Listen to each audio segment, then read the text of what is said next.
Assalamualaikum warahmatullahi wabarakatuh. Halo anak-anak kelas 7, bagaimana kabarnya? Semoga hari ini dalam keadaan sehat dan diberi kesehatan. Tetap jaga kesehatan di rumah, tetap semangat untuk melaksanakan pembelajaran jarak jauh lewat daring.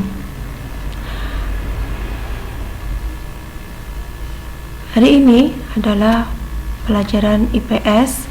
Bertemu lagi dengan Ustazah Kartika. Yang kedua, pertemuan ini Ustazah akan melanjutkan membahas tentang materi subbab kondisi geografis Indonesia. Kalau kemarin Ustazah sudah menerangkan sedikit tentang interaksi antar waktu, ini Ustazah melanjutkan tentang subbab berikutnya, yaitu kondisi geografis Indonesia ya. Perhatikan ya.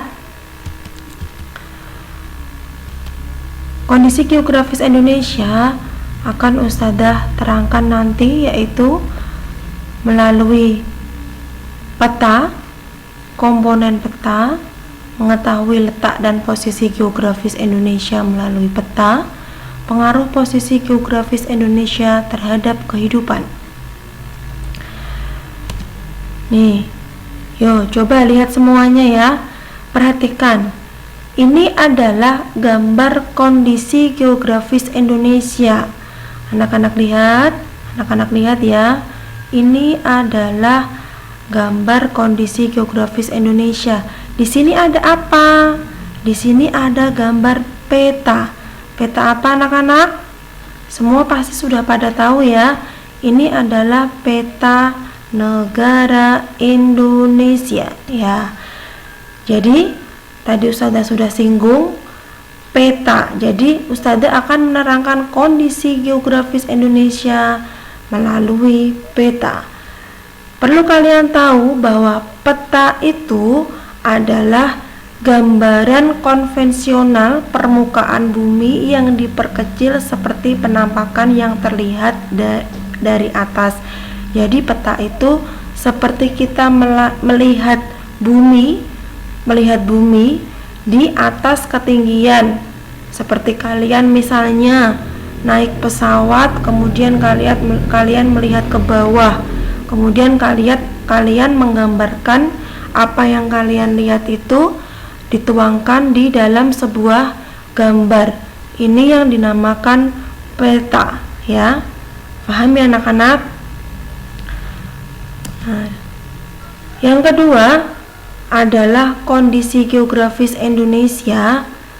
Ustazah jelaskan melalui atlas. Nih, atlas. Atlas sendiri adalah kumpulan peta-peta mempunyai tema sama dan disusun dalam bentuk buku. Ini dinamakan atlas. Jadi atlas berbeda dengan peta. Kalau peta adalah suatu gambaran yang kita tuangkan di dalam kertas, kalau atlas itu adalah terdiri dari gambaran beberapa peta. Jadi atlas itu adalah terdiri dari beberapa peta. Jadi atlas adalah beberapa peta yang dibukukan. Ini ya, perhatikan kumpulan peta. Jadi kumpulan peta berarti dia banyak, lembarannya banyak ini.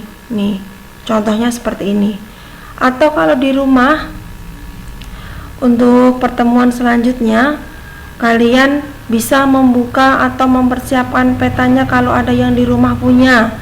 Nanti setelah melihat video ini bisa kalian buka lagi apa sih yang namanya atlas. Coba saya pengen lihat dalamnya seperti apa, perbedaannya apa dengan peta. Itu akan berbeda. Kalau peta itu satu lembar, kalau atlas itu berlembar-lembar yang kemudian dibukukan menjadi satu seperti ini. Jadi satu lembar itu adalah misal di sini adalah atlas Indonesia, berarti satu lembar itu adalah menerangkan gambar provinsi Kalimantan, kemudian provinsi Jawa, Provinsi Sumatera misalnya seperti itu. Kemudian atlas itu dibagi menjadi dua, atlas umum dan atlas khusus. Atlas umum nih dan atlas khusus. Atlas umum itu berisi tentang peta secara umum. Contohnya atlas Indonesia, atlas dunia. Jadi dia membahas semuanya. Di dalam peta atau di dalam atlas umum itu terdiri dari peta-peta negara yang ada di Indonesia secara umum. Kemudian atlas dunia berarti di dalam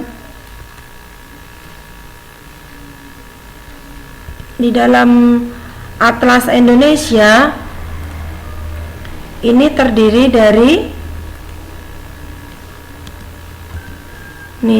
dari beberapa peta yang ada di dunia seperti negara Amerika, negara Eropa, negara Afrika, dan seterusnya ya. Jadi di dalamnya itu berisi secara umum, tidak terperinci. Kemudian atlas khusus. Atlas khusus itu berisi tentang peta secara khusus sesuai judul peta. Judulnya apa?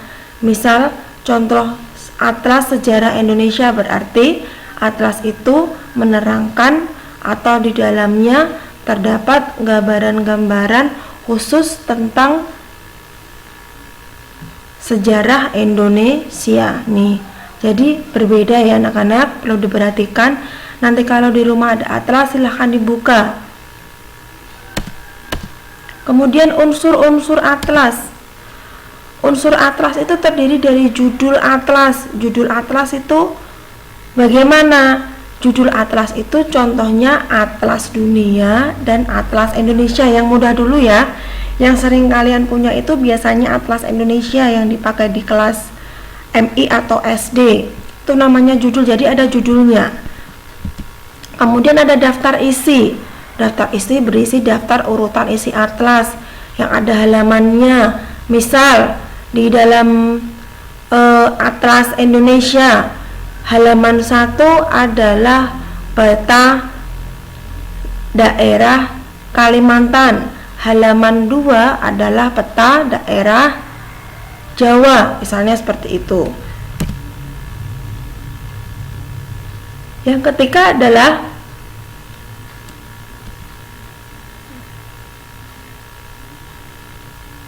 legenda peta, menjelaskan tentang simbol atau warna dalam atlas.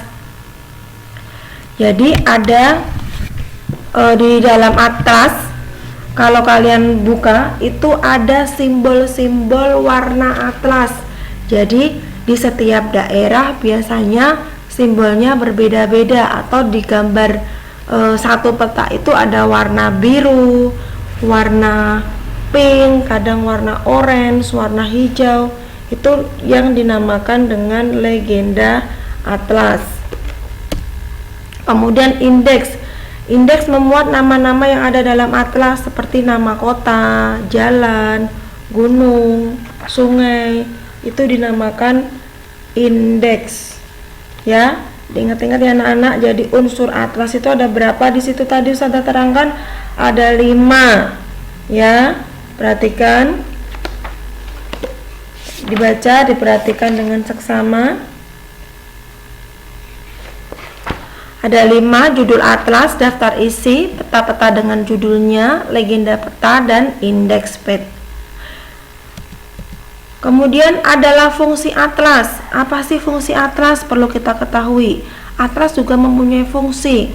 Kenapa kok bisa dibikin atlas? Kumpulan dari beberapa peta itu pasti ada fungsi atau ada kegunaannya, yaitu untuk kita mempermudah menunjukkan lokasi wilayah tertentu. Jadi kita tahu, oh daerah Jawa itu sebelah sini, sebelah utaranya mana. Nah itu. Kemudian membandingkan luas letak lokasi tertentu dengan negara lain. Jadi ada pembatasnya. Membandingkan perbedaan relief antar wilayah, menunjukkan lokasi kota, sungai, atau danau. Kemudian setelah kita belajar tentang peta dan atlas, selanjutnya Ustazah akan menjelaskan tentang kondisi geografis Indonesia yang akan kita lihat melalui globe. Globe di sini sudah pernah lihat semua ya. Ini tuh bisa bergerak, berbeda dengan peta ataupun atlas. Kalau peta atlas itu adalah gambar yang dibukukan. Kalau ini sama berupa gambar tetapi dibentuk seperti bola. Jadi petanya dituangkan dalam sebuah bola. Jadi globe itu adalah tiruan bola bumi dalam bentuk kecil.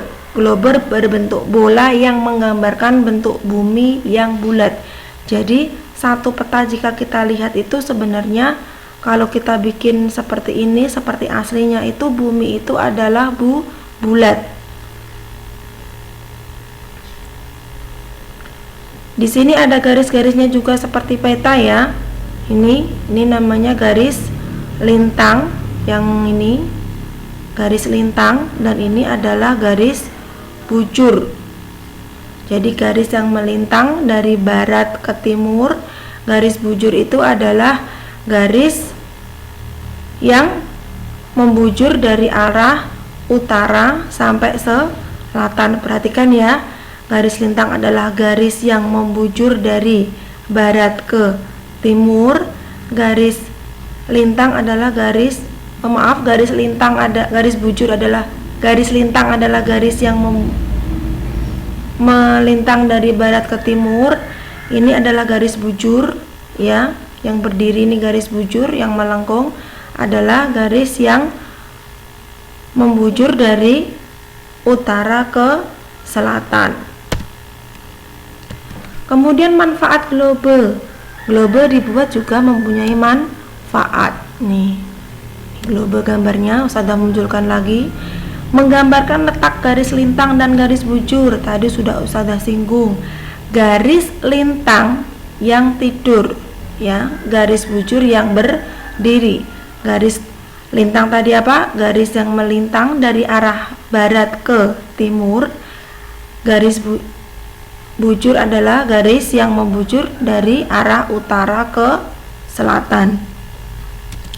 Kemudian mengetahui perbedaan waktu bisa dilihat dari globe. Kemudian menjelaskan terjadinya siang dan malam. Mengetahui perbedaan iklim melalui garis lintang tadi. Menjelaskan proses gerhana bulan dan matahari serta menggambarkan rotasi bumi. Dan menggambarkan letak dan luas suatu daerah, menggambarkan rotasi bumi bahwa bumi itu bulat. Nah, udah. Perhatikan ya, Ustazah menerangkan sedikit dulu tentang peta, atlas, dan globe. Setelah kalian memahaminya, diputar-putar ulang videonya untuk bisa lebih paham. Kemudian sedikit membuat soal, ada 4 soal. Jelaskan perbedaan peta dan atlas. Tadi sudah ya. Kalau kalian menyimak pasti akan bisa mengerjakan soal nomor 1.